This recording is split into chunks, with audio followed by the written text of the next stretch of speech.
Everyone was sitting, so let me sit. Um, I have two pieces. They actually do not have names yet because I find it really, really hard naming poems that like flowed from my heart. I think that's something I have to work on. Here we go.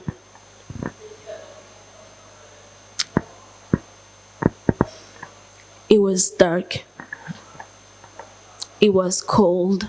They were shivering.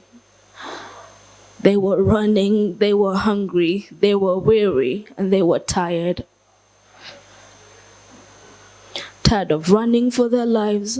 Tired of living in the cages. Tired of yelling mixed with begging, begging to them who couldn't hear or give an ear.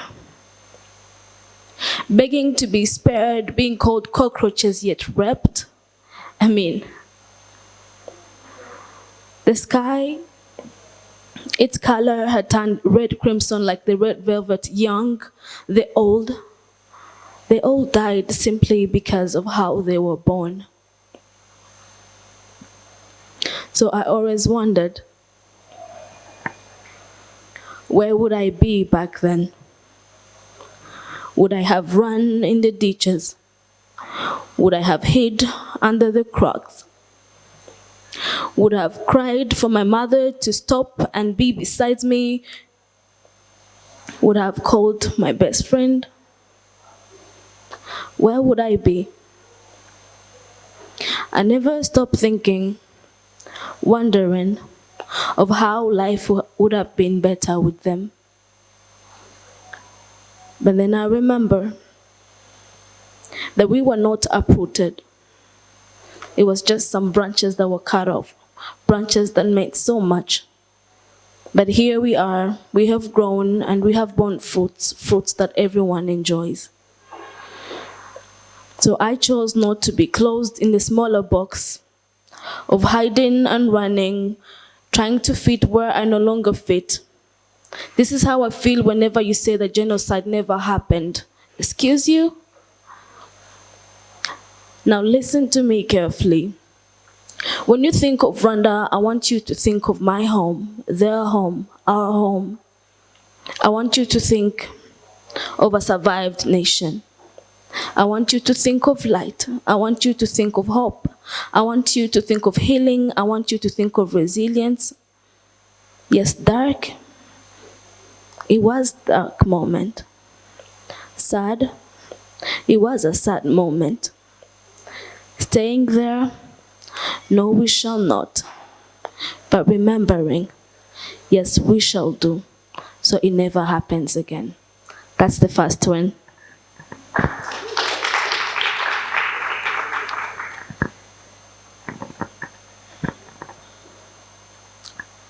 My own brain to me is the most uncountable of machinery. Now, when we think of a machine, it's something that is put together to make a certain function. Always buzzing, humming, soaring, roaring, diving, and then buried in mud. And then I wonder why that passion.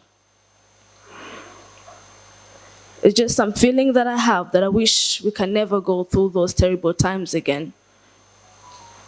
Because I've learned that if you do not tell the truth about yourself, you cannot tell it to other people. So I told myself, before I die, I want to stay awake. I'm not sure if that's for the bravery.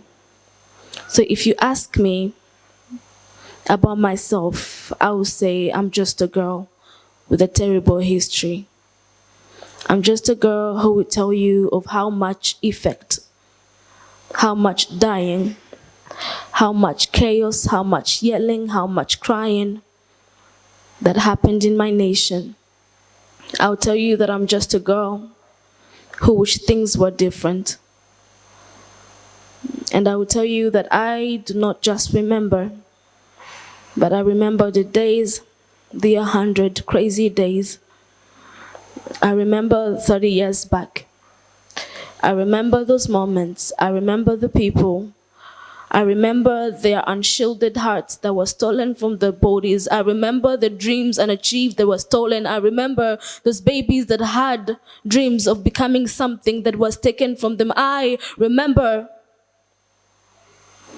probably a girl my age who had dreams just like I do, who had to be killed for who she was and how she looked and how she was born.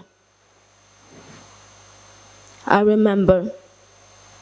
I'll tell you that I'm just that girl who wished that her grandparents were still alive so they can share the night times with her. I hear people call it imigani.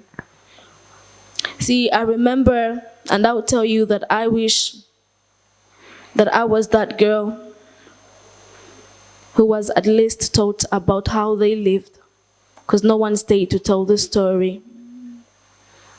The question lies, do you think there's ever a possibility of getting back what I lost? What we lost? What you lost? What they lost? And that can never happen. Same as what happened. Never, and never, never. I repeat, never again.